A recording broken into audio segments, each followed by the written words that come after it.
Bismillahirrahmanirrahim. Assalamualaikum warahmatullahi wabarakatuh. Walaqad yassarnal Qur'ana lidzikri fahal mim mudakir.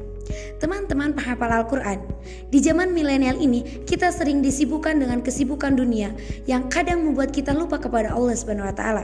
Namun 8 orang ini akan berbagi cerita mereka dalam mengatasi kesibukan dunia dengan kebaikan, yaitu menghafal Al-Quran. Semoga Allah meridai mereka. Nah, malam ini kita akan berbincang dan berbicara langsung dengan orang-orang yang berhasil menyelesaikan hafalannya. Oke, sebelum kita lanjut ke sesi pertanyaan, mari kita berkenalan dulu dengan para penghafal Al-Quran kita.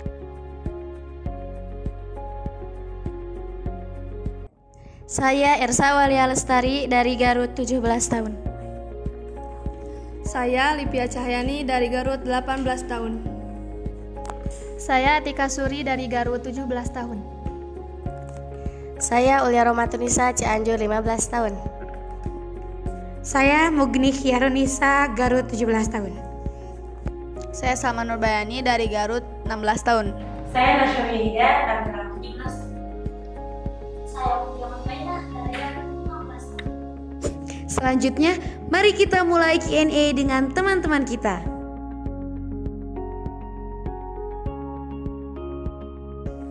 Oke, kita mulai ke pertanyaan yang pertama. Berapa lama Uhti menyelesaikan hafalan ini? Saya menyelesaikan hafalan selama kurang lebih 4 tahun. Dimulai dari saya berusia 13 tahun dan selesai pada tanggal 3 Maret 2022 bertepatan dengan usia saya yang ke-17 tahun. Saya menyelesaikan hafalan selama kurang lebih 2 tahun 1 bulan, bertepatan saat saya berusia 16 tahun dan selesai pada tanggal 24 Agustus 2022 saat saya berusia 18 tahun. Saya menyelesaikan hafalan saya selama 1 tahun 9 bulan, bertepatan pada saat saya berusia 16 tahun, dan saya menyelesaikan hafalan saya pada tanggal 25 Maret 2022 bertepatan pada saat saya 17 tahun. Dalam kurun waktu 3 tahun 9 bulan saya menyelesaikan hafalan saya, dan langkah awal saya menghafal itu pada usia 12 tahun dan selesai pada umur 15 tahun, yaitu tepatnya pada tanggal 15 Mei 2022. Waktu saya menghatamkan Al-Quran itu saya adalah salah satu orang yang paling telat ya, mungkin dari antara teman-teman di sini yang subhanallah. Saya menghatamkan Al-Quran selama 3 tahun 8 bulan. Bertepatan dimulai pada saya berusia 13 tahun sampai usia saya 16 tahun, bertepatan pada 30 Maret 2022. Jadi baru tahun-tahun ini. Mungkin tercatat dari awal saya masuk Ma'had ini itu di kelas 7 SMP dan alhamdulillah berhasil menyelesaikan hafalan itu di kelas 9. Mungkin kira-kira sekitar 2 tahun 9 bulan, yaitu pada tanggal 31 Maret 2020 bertepatan usia saya yang ke-15.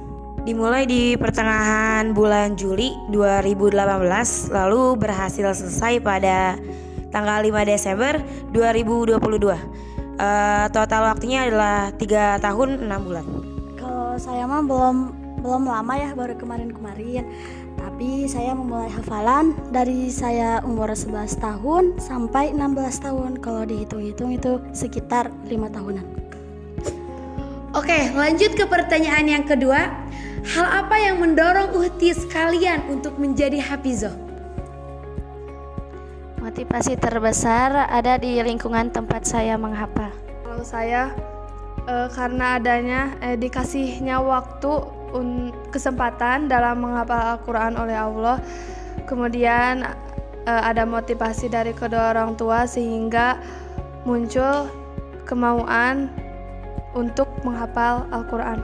Dorongan terbesar saya tentunya kedua orang tua saya, karena kemauan orang tua saya yang sangat besar kepada saya, harapan yang sangat besar kepada saya untuk menjadi seorang penghafal Al-Quran. Awalnya saya tuh gak sama sekali tertarik untuk menjadi seorang penghafal Al-Quran, dan awalnya tuh saya stuck di hafalan yang terbilang sangat sedikit. Namun dengan lingkungan sekitar yang dimana teman-teman saya, orang-orang sekitar saya itu ambis dalam menghafal Al-Quran, mereka punya optimisme yang besar untuk menghafal Al-Quran sehingga menjadikan dorongan untuk diri saya sendiri.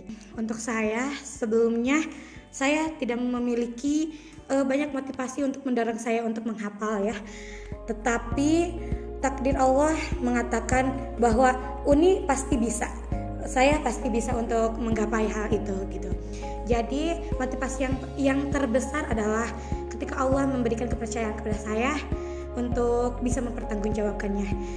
Motivasi yang kedua itu adalah hadirnya seorang raja dan ratu. Mereka itu orang tuaku gitu ya, Kabil. Seperti itu. Untuk saya sendiri itu motivasi terbesar yang mendorong saya untuk menghatamkan Al-Quran itu pastinya kedua orang tua, karena dengan keadaan saya sendiri di awal proses hafalan itu saya mungkin tidak sedikit pun terlintas untuk menghatamkan 30 juz. Bahkan mendengar yang 30 juz itu serasa mungkin hanya impian saja. Tapi bahkan pada saat saya mengambil program khusus Al-Quran pun saya tidak terlalu terfokus untuk 30 juz. Namun takdirullah, Allah mengirimkan kedua orang tua saya yang mendukung saya sepenuh hati dengan seluruh kemampuan yang mereka keluarkan untuk saya. Maka saya putuskan untuk mengabulkan permintaan mereka, yaitu untuk menghatamkan hafalan saya. Allah melibatkan teman-teman saya untuk mendorong saya menjadi hafizoh. Sebenarnya sama sekali tidak ada dorongan untuk diri saya pribadi untuk menyelesaikan hafalan, karena mungkin memang dari awal tidak niat, tapi karena kepedean teman-teman jadi saya berhasil. Kalau saya emang sama ya, gak ada kepikiran sama sekali untuk bisa menghafal Quran. Apalagi kalau mendengar 30 juz kan itu gak ada banyak lembaran-lembaran gitu kan, dari berbagai rintangan. Namun dari program Darul Amin saya terdorong untuk menghafal dari semangat orang tua mungkin. Jadi saya alhamdulillah bisa melakukan ya kayak mimpi gitu, kayak mustahil. Dan ternyata kita mulai mencoba saja karena hidup ini adalah proses. Oke, next. Rintangan apa saja yang kalian lewati dalam menghafal Al-Quran? Rintangan terbesar adalah rasa malas. Rintangannya malas, ngantuk, dan keadaan sama waktu yang kurang kondusif. Rintangan terbesar tentunya rasa malas, dan ketika saya menemukan ayat yang begitu susah diucapkan ya itu membuat saya jadi ya udah deh sampai sini aja gitu ngapalnya ya. Jadi sebelumnya sudah jelas ya bahwa walaqad yassarnal Qur'ana lidzikri fahal mim mudzakir. Cuman ya kita itu namanya juga manusia, imannya tuh yazid wa yanqus. Jadi tapi dari semua itu kita harus melawannya, dan rintangannya tuh benar-benar sangat berat ya. Kita rasakan dari mulai malasnya, ngantuknya, semua datanglah gitu. Jadi gini Kabil, kalau dari Uni ya Kabila teman-teman, jadi seperti ini. Rintangan yang sangat besar itu saya merasakan dua fase gitu ya. Yang pertama itu di fase ketika saya down-nya gitu, yaitu ketika saya lebih mempercayai perkataan orang gitu daripada mempercayai diri saya sendiri gitu.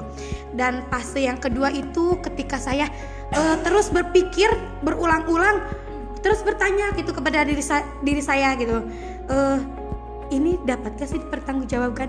Jadi gitu. Jadi rintangannya itu saya susah dalam mempercayai diri gitu. Untuk rintangannya yang saya alami itu, saya yakini itu berasal dari faktor internal diri saya sendiri tentunya, yaitu rasa futur dan juga minder. Futur itu adalah satu keadaan di mana kita itu merasa tidak semangat dan susah menghafal dan sebagainya. Sedangkan minder itu dulu di tempat saya menghafal itu saya tergolong orang yang masih muda, terbilang muda. Jadi saya bergabung dengan senior-senior saya yang tentu hafalnya sudah jauh lebih tinggi daripada saya. Bahkan memang saya tertinggal. Jadi alhasil mereka ketika setor itu satu kali setor itu bisa sampai 1 juz lebih atau berapa jam. Akhirnya sebelum saya menghafal pun saya sudah malu duluan, sudah minder duluan. Akhirnya saya lebih mementingkan atau lebih memperhatikan hafalan mereka daripada hafalan saya. Sampai alhamdulillah Allah memberikan petunjuk kepada saya lewat nasihat dari orang tua juga, bahwa cukup fokus pada hafalan saya sendiri, pada diri saya sendiri, tanpa memperhatikan kiri kanan. Yang mungkin ketika kita memperhatikan kiri kanan kita, belum tentu kita bisa maju. Syukur-syukur kita maju. Kalau misalkan hanya terfokus pada hafalan orang lain, itu justru akan menjadi hambatan bagi kita. Betul. Saya terbilang anak yang gampang stres. Jadi kalau misalnya ada tekanan sedikit, saya langsung putus asa. Gitu, langsung gampang stres. Jadi orang-orang itu terlalu berharap besar ke saya. Kamu gampang banget ngehafalnya, kamu pasti bisa tahun ini jadi hafizoh. Padahal saya kan juga punya target waktu, jadi saya nggak mau ngeburu-buru diri saya sendiri, kayak santai aja gitu kita berjalannya waktu. Tapi karena emang benar-benar tekanan dari anak-anak yang terlalu yakin saya bakal beres tahun ini, itu buat saya itu stres, nggak semangat.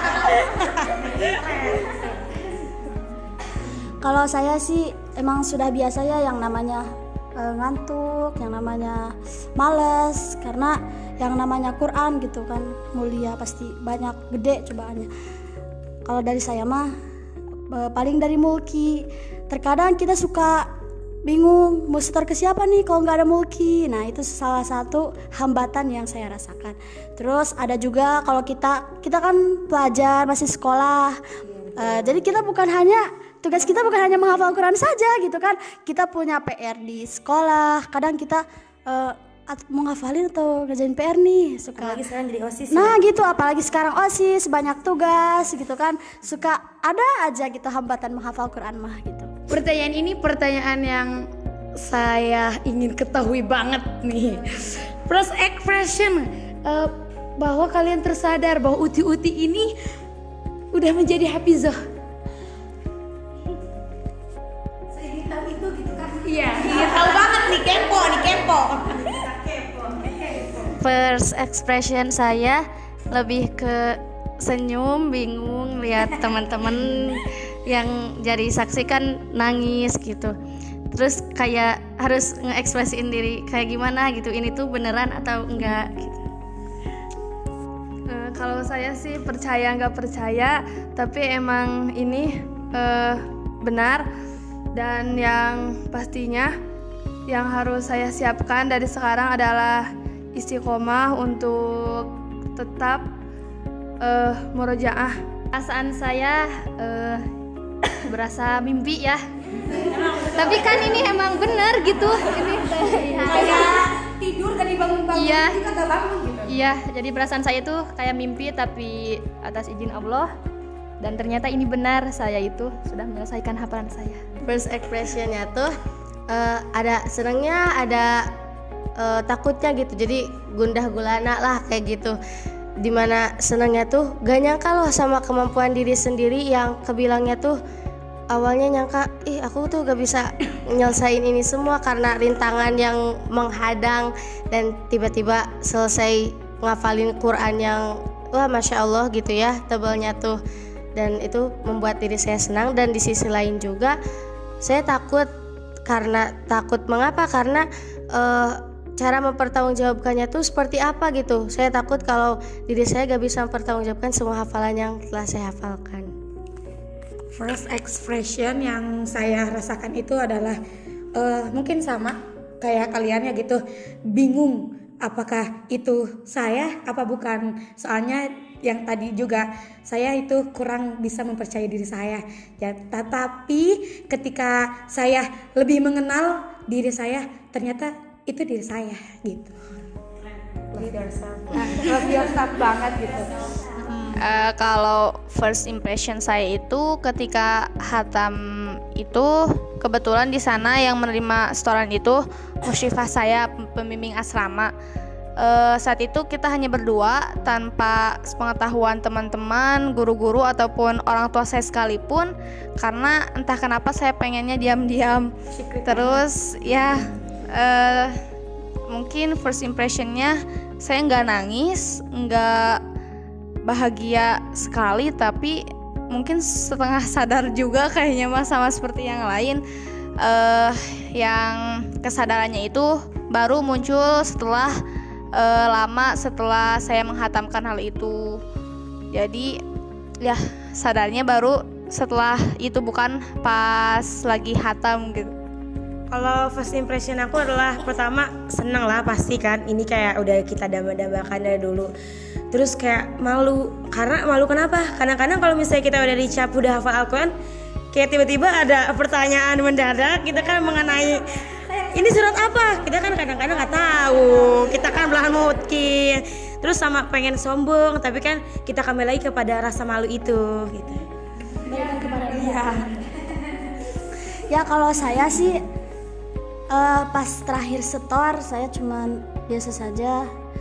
Pas balik ke hujroh, terus ada temen kayak gini, Muti barakallah.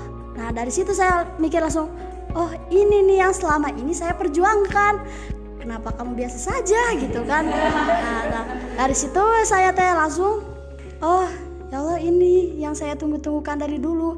Bahkan pas waktu saya SD saya pernah bermimpi ini gitu, cita-cita ini, dan alhamdulillah ternyata emang terwujud, alhamdulillah. Kesan dan pesan uhti-uhti sekalian buat teman-teman yang ada di rumah dan buat saya juga.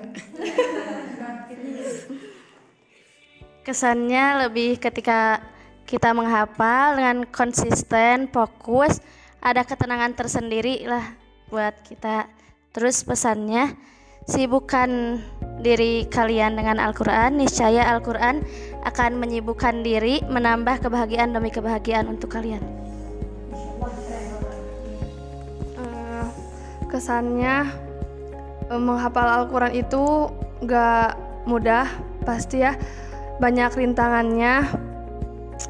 Apalagi kalau punya target tiba-tiba gak kecapai ya seperti itu. Pastinya menghafal Al-Quran itu butuh kesabaran yang sangat besar.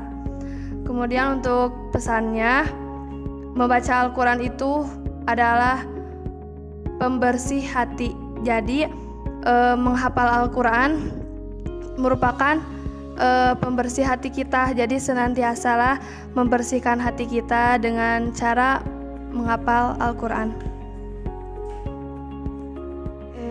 Kesannya ya sama ya, tentunya menghafal Al-Quran itu tidak mudah, dan kunci menghafal Al-Quran itu adalah kesabaran ya. Terus untuk pesannya, jadilah penghafal Al-Quran yang selalu mencerminkan diri kamu itu bahwa kamu itu seorang penghafal Al-Quran. Kesannya tuh ya sama, kalau menghafal Al-Quran itu bukan suatu hal yang dapat kita gapai dengan begitu saja, harus dengan perjuangan apapun, harus kita korbankan waktu, lelahnya kita, nahannya ngantuknya kita. Tapi di sisi lain juga kita harus ingat bahwa Al-Quran yang bakal menjadi syafaat untuk kita di hari akhir kelak, dan Al-Qurannya akan menerangi kita di alam kubur. Dan kita harus ingat bahwa Rasulullah pernah berkata, sesungguhnya Allah memiliki keluarga di muka bumi ini, dan siapa mereka? Mereka itulah seorang penghafal Al-Quran. Mungkin untuk kesan dan pesannya, untuk kesannya saya ikut ke teman-teman saja, soalnya kayaknya udah mewakili gitu. Untuk pesannya, mari kita baca, hafal dan amalkan Al-Quran itu, dan ingat, bagi penghafal Al-Quran, ayat demi ayat yang kita hafalkan itu milik Allah, dan hafalan itu pasti adalah milik Allah. Jaga hati kita, jaga rasa rendah hati itu. Untuk kesan dan pesannya itu, kalau dari saya, kita yang berada di sini semua, khususnya saya, bukan orang sempurna, bukan manusia paling solehah, manusia paling rajin, paling gampang menghafal, tapi nilai plusnya saja yang Allah berikan pada saya itu hanya Allah berikan kesempatan kepada saya untuk menjadi salah satu bagian dari keluarganya. Juga saat ini Allah sedang menutup seluruh aib saya, seluruh kesalahan saya di depan orang-orang, sehingga pandangan orang terhadap saya tidak luput atau tidak terlihat keburukan-keburukan saya. Jadi untuk teman-teman semua yang memiliki keinginan untuk menjadi keluarga Allah, itu bukan mimpi, itu bukan khayalan, tapi sungguhnya hafalan itu milik Allah seperti tadi ya. Jadi ketika kita berwujud, bertekad untuk menjadi keluarga Allah, maka Allah akan mudahkan ketika kita memiliki tekad yang kuat. Nangis, futur, menyerah itu hal yang biasa, ingin menyerah itu hal biasa. Namun jangan sampai hal itu yang merubuhkan semangat kita. Justru nanti ketika kita di puncak, hal-hal itulah yang akan menjadi pemandangan indah yang nantinya kita akan lihat ketika kita sedang berada di puncak. Untuk menjadi keluarga Allah itu tidak dipilih oleh Allah, namun kita yang memilih. Siapa saja yang ingin menjadi penghafal Al-Quran, maka dia harus berjuang.